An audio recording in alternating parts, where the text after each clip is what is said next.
Hello guys, welcome back in my class. आज की इस क्लास में हम पिछले वीडियो की बातों को ही आगे बढ़ाएंगे और हम पढ़ रहे हैं कक्षा 12 की अंग्रेजी की बुक पैनोरमा का 5th lesson, love across the salt desert. Last videos में हमने देखा कि एक गांव है खाबदा, और वहाँ के जो रहने वाले जो लोग हैं वो पाकिस्तान की सीमा पार करके जाते हैं और व्यापार करते हैं, और अपने साथ तेंदू की पत्तियां लेकर के जाते हैं और वहाँ से लौंग वगैरह, मसाले और यूज्ड टेरिलिन गारमेंट्स लेकर के आते हैं। और इन्हीं यात्राओं के दौरान नजब नाम का एक करेक्टर जो अपने पिता के साथ इन यात्राओं में शामिल होता है और पाकिस्तान में एक क्लॉव सेलर काले शाह की एक खूबसूरत लड़की से प्यार करने लगता है, और आखिरकार वो अब की बार अकेला ही उस रण को पार करने का निश्चय करता है। और जैसा कि लास्ट वीडियो में आपने देखा कि वो रण को पार करके काले शाह के गांव के पास पहुंच चुका था। और इस वीडियो में हम देखेंगे कि और क्या क्या घटनाएं होती है, क्या वो नजब अपनी कोशिशों में कामयाब होता है या फिर और कोई बात आती है। तो ये सारी चीज़ें जानने के लिए आप बने रहिए मेरे साथ इस वीडियो के अंत तक। तो let's start. He waited for night to descend and then struck out howling on his torch। यानी नजब ने रात होने का इंतज़ार किया गांव के बाहर, और जब रात हो गई तो वो अपने पंजों के बल लंगड़ा कर चलते हुए वहाँ से उस गांव की तरफ चला। For this desert odyssey had cost him his heels. अब वो इसलिए लंगड़ा रहा था क्योंकि वो जो रेगिस्तान की यात्रा करके आया था तो उस गरम बालू रेत के कारण उसके जो हील्स थे, यानी जो एड़ियाँ थी, वो घायल हो गई थी। With in an hour he was at the clove sellers door. और 1 घंटे के अंदर वो उस क्लॉव सेलर के दरवाजे पर था, यानी वो उस लौंग विक्रेता जो काले शाह था उसके घर के दरवाजे पर पहुंच गया। Fatima rose from her bed like a panic-stricken doe as he called out her name softly through the window bars। और जब नजब ने विंडो बार में होकर के, यानी सलाखों, खिड़की की सलाखों में होकर के जब फातिमा का नाम पुकारा, तो फातिमा जो उस कमरे के अंदर थी वो एक भयभीत हिरनी की तरह खड़ी हुई, यानी जागी वो। It took some anxious moments for it to sink in. और कुछ चिंतापूर्ण क्षण बीते इस बात में to sink in that it was Najab, ये पहचानने में कि ये जो बाहर व्यक्ति खड़ा है जो उसका नाम लेकर के पुकार रहा है वो और कोई नहीं बल्कि नजब था। यानी नजब को पहचानने में फातिमा को थोड़ा वक्त लगा। Her lustrous eyes lit up the dark of the room as she open the door. और जैसे ही फातिमा ने दरवाज़ा खोला तो उसकी चमकीली आंखों से लस्ट्रस, यानी उसकी जो लस्ट्रस आइज थी, यानी चमक से भरी हुई जो आंखें थी, उससे वो कमरा का जो अंधेरा था वो रोशन हो गया। 2 आवर्स बिफोर डॉन, और सवेरा होने के 2 घंटा पहले, डॉन का मतलब होता है सवेरा, Kale Shah was woken up by the beat constable banging on the door. यानी अभी सवेरा होने में 2 घंटे बाकी थे, तो उस 2 घंटे पहले एक गश्ती सिपाही काले शाह के दरवाजे पर आया और जोर जोर की थपथपाहट के साथ उसने काले शाह को जगाया। A smuggler has come across the run Kale Shah. और उस सिपाही ने काले शाह से पूछा कि एक स्मगलर जो है रण पार करके आया है, इस रेगिस्तान को पार करके आया है। You wouldn't know anything about him would you. और आगे उसने पूछा कि मैं समझता हूँ कि आप उसके बारे में नहीं जानते हो। क्या तुम जानते हो? कसम तुम्हारी, not a sparrow has entered the house और the Blaze.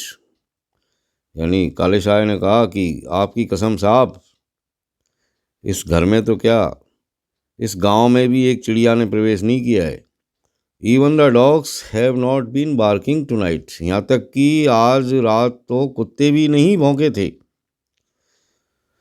Then he added with a knowing wink. तब उसने जानबूझकर आंखें झपकाते हुए कहा, why should a smuggler come to me. यानी एक स्मगलर को मेरे पास क्यों आना चाहिए। But the law was not amused. लेकिन कानून जो था वो खुश नहीं हुआ। काले शाह की बात सुन करके वो जो सिपाही था वो उसे कोई खुशी नहीं हुई। काले शाह ही सेड सार्डोनिकली। तब उस सिपाही ने काले शाह से कहा कि ये काले शाह, यानी उसने अपने शब्दों को बड़ी तिरस्कारपूर्ण ढंग से कहा कि काले Shah, your belly is stuffed with silver. मैं जानता हूँ कि तेरा पेट चांदी से भरा हुआ है। It would overweight even the dirt in your heart. और मुझे ये भी पता है कि तुम्हारे हृदय की गंदगी से भी ये भारी है। ओवरवेट हो रहा है मतलब भारी है। The constable's words rattled like a sack of empty cans in his head and prevented him from sleeping। और ये जो कांस्टेबल के वर्ड थे, यानी उस सिपाही के जो शब्द थे, रेटल्ट, वो खड़खड़ाए, like a sack of empty cans, एक खाली बर्तनों से भरे हुए बोरे की तरह उसके दिमाग में। और उस रात वो सो नहीं सका। बाकी की जो रात थी उसमें उसे नींद नहीं आई।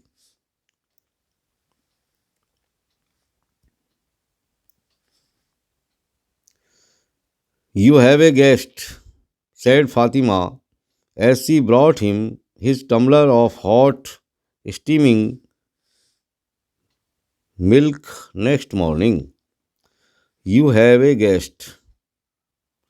आपके घर एक मेहमान आया है। said फातिमा, फातिमा ने कहा, as she brought him his tumbler of hot, steaming milk next morning। यानी अगली सुबह जब फातिमा एक बड़े गिलास में भाप उठते हुए गर्म दूध को लेकर के जब अपने पिता के पास आई, तो आकर के उसने अपने पिता से कहा कि पिताजी, आपके यहाँ एक मेहमान आया है। It is Najab. और वो नजब है। He stayed the night in the cattle shed. आगे उसने बताया अपने पिता को कि पिताजी, वो रात को पशुओं के बाड़े में रुका था। For a moment he was terrified. तो ये बात सुनकर के काले शाह एक क्षण के लिए तो भयभीत हो गया, टेरिफाइड हो गया। A smuggler in the house. घर में एक तस्कर है, एक स्मगलर है। और the police prowling all around. जिसे पुलिस चारों ओर खोज रही है, ढूंढ रही है। And he did not even know of it. और यहाँ तक कि उसको उसका पता नहीं है। His meeting with Najab had been brief. तब काले शाह ने नजब से मुलाकात की और नजब और काले शाह की मुलाकात ज़्यादा लंबी नहीं चली, थोड़ी ब्रीफ रही। मतलब बहुत ही संक्षिप्त मुलाकात की उन्होंने। The raised fellow had brought no tendu leaf. और वो रेज्ड फेलो अपने साथ तेंदू लीफ भी नहीं लाया था। यानी वह दुष्ट व्यक्ति अपने साथ जो है तेंदू की पत्तियां भी लेकर के नहीं आया था। First you come unannounced. Unannounced का मतलब बिना सूचना दिए हुए। तो काले शाह ने पूछा नजब से कि भाई एक बात तो ये कि तुम बिना सूचना दिए हुए आए हो, dragging the police behind you. दूसरी बात ये कि तुम अपने पीछे पीछे पुलिस को भी घसीट करके लाए हो। कहने का मतलब पुलिस भी तुम्हारे पीछे लगी हुई है। And then I find you have come with nothing. और फिर मुझे ये भी पता चला है कि तुम अपने साथ कुछ भी लेकर के नहीं आए, यानी खाली हाथ ही आ गए हो। Trading with you is going to be a dead loss. और तुम्हारे साथ व्यापार करना तो घाटे का सौदा है सन। कि बेटे तुम्हारे साथ जो मैं व्यापार करूँगा उसमें तो मुझे कहीं कुछ लग नहीं रहा, कोई मुनाफा नहीं है, ये तो घाटा ही घाटा हो रहा है मुझे। With the cops on your back and your hands empty. पीछे तो तुम्हारे पुलिस लगी हुई है, हाथ भी खाली हैं भाई। नजब thought that Kale Shah's waste cloth with its black and white checks looked like a chessboard। और तब नजम ने सोचा, और नजम ने सोचा कि काले शाह का जो वेस्ट क्लॉथ था, यानी काले शाह ने जो तहमद बांध रखा था, वो काले और सफ़ेद चेक का था। यानी उसमें चौकोर खाने बन रहे थे काले और सफ़ेद रंग के, और ऐसा दिखता था जैसे वो कोई शतरंज का बोर्ड हो। He would have to make his moves carefully. He would have to make his moves carefully. तो नजम ने सोचा कि उसको भी अपनी चालें बड़ी केयरफुली चलनी पड़ेगी। He showed the gold bracelet. और तब अपनी चाल चलते हुए नजम ने काले शाह को सोने का कड़ा निकाल करके दिखाया। I have come for the clothes चचा जान एंड आई सेल पे इन गोल्ड। तब नजम ने काले शाह से कहा कि चाचा जान, मैं यहाँ लौंग खरीदने के लिए आया हूँ और मैं इन लौंगों का भुगतान सोने में करूँगा। कहने का मतलब मैं इसके बदले में आपको ये सोने का कड़ा दे दूँगा। The next 2 days Kale Shah was busy buying clothes and arranging to get Salla Rakha grazed a few miles away by a cowherd. Cowherd का मतलब ग्वाला, यानी चराने वाला, चरवाहा जिसको कहते हैं। तो अगले 2 दिन, नेक्स्ट 2 days, तो अगले 2 दिन ये जो काले शाह था वो चारों तरफ इधर उधर जा कर के लौंग खरीदने में बिजी रहा। और इसके अलावा उसने अल्लाह रखा को एक ग्वाले के द्वारा गांव के बाहर दूर चराने की भी व्यवस्था करने में व्यस्त रहा। Otherwise the presence of a strange camel would have let loose a babel of tongues. Let loose a babel of tongues यानी लोगों में बकबक करने का मौका देना, या लोगों को बकबक करने का मौका देना। तो ऊँट को उसने बाहर चराने के लिए इसलिए भेजा कि कहीं एक अजनबी ऊँट को देख करके गांव वालों को कहीं बकबक करने का मौका नहीं मिल जाए कि भैया ये ऊँट किसका है, कौन आया है, क्या बात है। तो इस तरह की बातें नहीं हो, तो उसने उस ऊँट को गांव के बाहर चराने के लिए भेज दिया। Najab slept in the cattle shed in the evening. यानी जब शाम हो जाती तो नजब जो है वो पशुओं का जो बाड़ा था उसमें सो जाता। And slipped into Fatima's room late at night. और जब रात हो जाती तो चुपके से निकल करके वो फातिमा के कमरे में प्रवेश कर जाता। They want me to marry Mahfuz Ali C told him. और एक दिन जो है फातिमा ने नजब को बताया कि ये जो लोग हैं ये मेरी शादी महफूज अली से करना चाहते हैं। He is related to us from my mother's family. उसने ये बताया कि ये जो महफूज अली है ये मेरी माँ का रिश्तेदार है। The way he stammers you should hear him. और जिस तरीके से ये जो महफूज अली हकलाता है, स्टैमर करता है, तुम्हें उसे सुन लेना चाहिए। आप एक बार उसे सुन के तो देखो कि वो कितनी बुरी तरीके से हकलाता है। Urchins start mimicking him the moment they set eyes on him. Set eyes on him यानी जैसे ही देखते हैं, यानी जो शैतान बच्चे होते हैं आर्किन्स, और आर्किन्स की निगाह जैसे ही उस महफूज अली के ऊपर पड़ती है, वे तुरंत उसकी नकल उतारना शुरू कर देते हैं, यानी उसकी मिमिक करना शुरू कर देते हैं। It is just a step removed from being hounded like a madman and pelted with stones. Pelted with stones यानी पत्थर फेंके जाना। Hounded like a madman, being hounded like a madman यानी एक पागल का पीछा किया जाना। तो बताया फातिमा ने कि ये इतना हकलाता है कि एक तरीके से ये कहा जाए कि इसका एक पागल का पीछा किया जाने से और पत्थर फेंके जाने से थोड़ा ही कम है, यानी इतनी सी कमी रह गई है कि इसको पत्थर नहीं मारे जा रहे और एक पागल की तरह पीछा नहीं किया जा रहा। इतना जो है हकलाता है, लोग जो है बच्चे इतनी इसकी नकल उतारते हैं।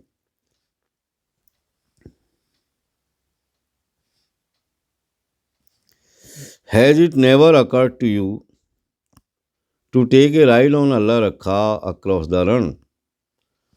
क्या तुमको कभी ऐसा नहीं लगता कि तुम अल्लाह रखा की सवारी करके रण के पार निकल चलो।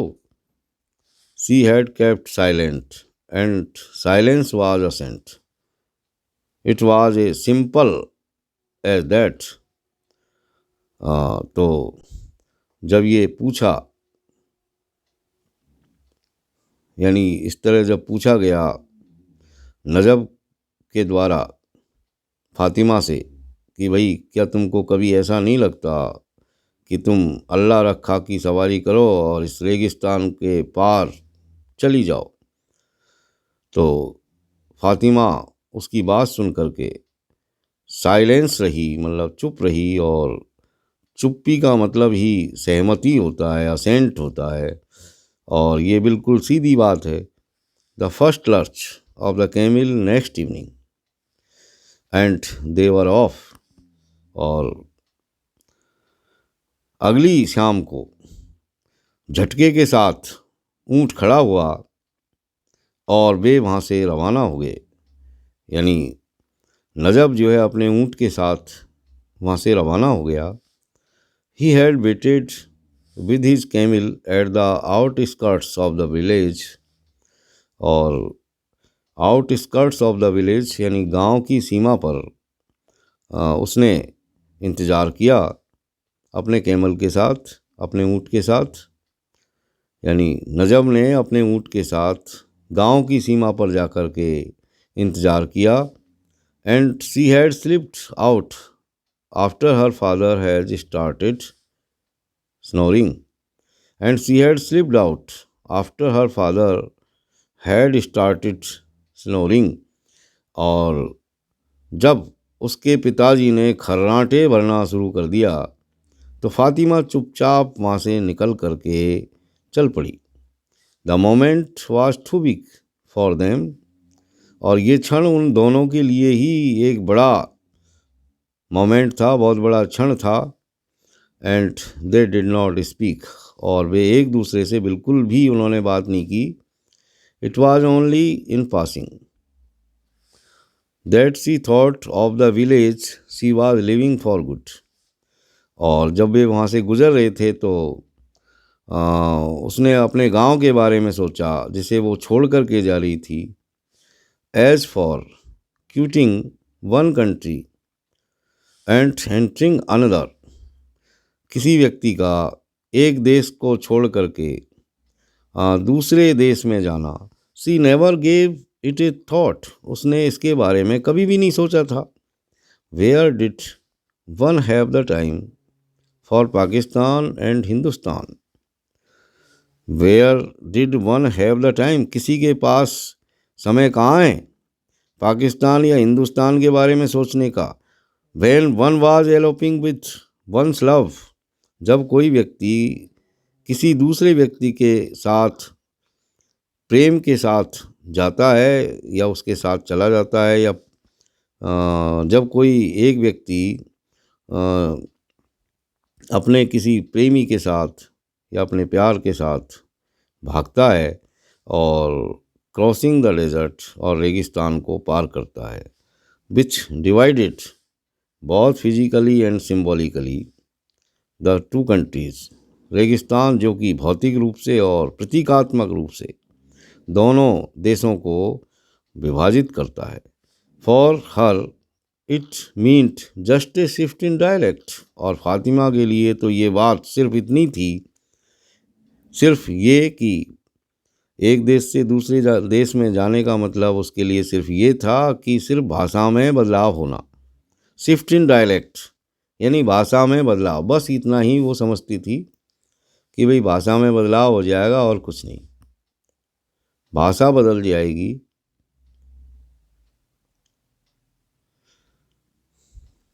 ए स्मीयर ऑफ कच्छी एडेड, यानी थोड़ी सी कच्छी भाषा का पुट आ जाएगा, and a little of Sindhi sand peppered away, और थोड़ी सी सिंधी जो है गायब हो जाएगी, यानी सिंधी का पुट थोड़ा कम हो जाएगा और कच्छी भाषा का थोड़ा पुट बढ़ जाएगा, इतना वो समझती थी। And the camel lurched and bumped onward, और हिचकोले खाता हुआ ऊँट जो है आगे की तरफ बढ़ता चला गया, और हिचकोले खाता हुआ ऊँट जो है आगे की तरफ बढ़ा। एंड नजब ड्रॉव हिम हार्ट, और नजब ने अपने ऊँट को तेजी के साथ चलाया। By the time they reached Sarvela she was exhausted and fell asleep, और जब ये लोग सारवेला पहुँचे तब तक फातिमा जो है पूरी तरह से थक चुकी थी और सो गई थी। She woke up in the afternoon to find the sky overcast, और जब वह जगी दोपहर के बाद में तो उसने पाया कि पूरा आसमान जो था वो बादलों से ढक गया था। It turned ominous in the evening with depth upon depth of dark as nimbus gathering at the summons of a storm god, और शाम के वक्त ये पूरी तरह से दृश्य पूरी तरह से बदल गया था, ओमिनस हो गया था, क्योंकि भारी संख्या में काले काले बादल पवन देवता के बुलाने पर इकट्ठे हो गए थे। कहने का मतलब आकाश में तेज़ हवा के कारण बहुत सारे बरसात के बादल जो थे, यानी डार्क एज जो निम्बस थे, यानी बरसात के काले जो बादल होते हैं, वो उन्होंने पूरी तरीके से ढक लिया था आसमान को, यानी बहुत गहराई तक बादल ही बादल हो गए थे।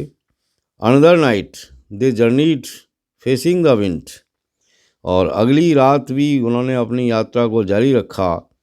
Facing the wind which heard the sand in their faces, धूल उड़ाती हुई हवा का सामना करते हुए जो उनके चेहरों पर धूल फेंक रही थी, यानी तेज़ हवा जो धूल फेंक रही थी उनके चेहरों पर, उस हवा का सामना करते हुए उन्होंने दूसरी रात भी अपनी यात्रा को जारी रखा।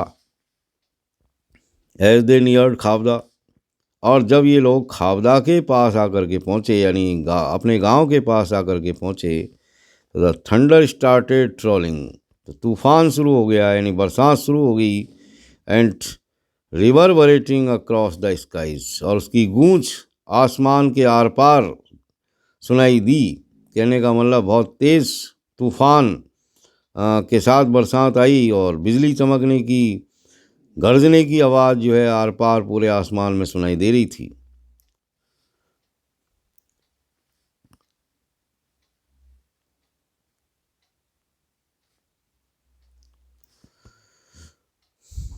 Three times during the night Aftab had open the door, और आफ्ताब ने 3 बार दरवाजे को खोला रात के वक्त। Thinking his son had come, ये सोचते हुए कि उसका पुत्र आ गया होगा। यानी आफताब जो नजब का पिता था, वो उस रात को उसने अपने घर का दरवाज़ा 3 बार ये सोच करके खोला कि उसका बेटा आ गया होगा लौट करके, but it was only the wind knocking against the door. लेकिन हर बार उसने ये पाया कि दरवाज़ा जो बज रहा था वो किसी की थपथपाहट से नहीं बज रहा था, किसी की नॉकिंग से नहीं बज रहा था, बल्कि हवा के झोंकों के कारण ये आवाज़ आ रही थी। This time the banging was persistent.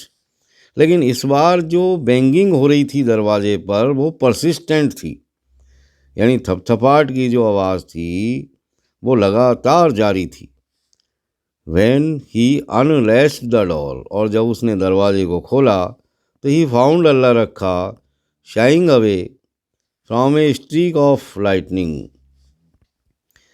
तब दरवाज़ा जब उसने खोला तो रोशनी से दूर शर्माते हुए अल्लाह रखा को उसने देखा। Huge isolated drops of rain, बड़ी बड़ी मोटी मोटी जो बूंदें थी बरसात की, वर फॉलिंग, वो आसमान से ज़मीन पर गिर रही थी। किकिंग ऑफ द डस्ट, धूल उड़ाती हुई। आफताब स्टील्ड हिमसेल्फ, आफताब ने अपने आप को कठोर बनाए रखा, स्टील्ड करके रखा अपने आप को। He would not allow any relief, any expression of joy to show on his face. उसने अपने चेहरे के ऊपर किसी भी तरह का एक्सप्रेशन जॉय का या आने नहीं दिया। कहने का मतलब उसने अपने चेहरे के ऊपर किसी भी तरह के खुशी के भाव, आराम के भावों को आने नहीं दिया। कठोरता से खड़ा रहा, कठोरता बनाए रखी चेहरे की। Son have you brought anything, he asked. और तब उसने कठोर चेहरे के साथ एन एस्ट iron deliberately introduced into voice. Son have you brought anything, he asked.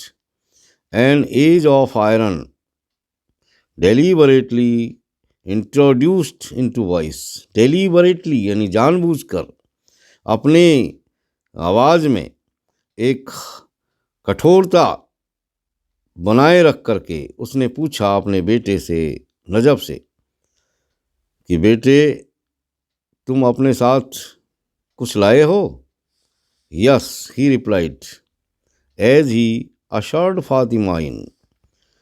और तब नजब ने फातिमा को, जो शायद उसके पीछे छुपी हुई थी, जिसे वो लेकर के आया था, उसे आगे की तरफ सरकाते हुए, अंदर की तरफ भेजते हुए उसने कहा कि हाँ पिताजी, मैं कुछ अपने साथ लेकर के आया हूँ, ये देख लीजिए आपकी बहू। The rain storm down and swept away 3 years of dropped. The rain storm down, और तूफान के साथ, यानी घनघोर बरसात हुई, बहुत तेज़ी के साथ बरसना चालू हो गया, और 3 साल के का जो अकाल था उसको वो बरसात बहा करके ले गई। द रेन स्टॉर्म डाउन, बहुत तेज़ी के साथ बरसात गिरना शुरू हो गई। And swept away 3 years of drought, और अपने साथ 3 साल के इस सूखे को बहा करके ले गई। तो डियर स्टूडेंट्स, आपने देखा कि किस तरह आखिरकार नजब अपनी कोशिशों में कामयाब हुआ, और आखिरकार वो फातिमा को लेकर के रण पार करके अपने गांव वापस सफलतापूर्वक आ गया था।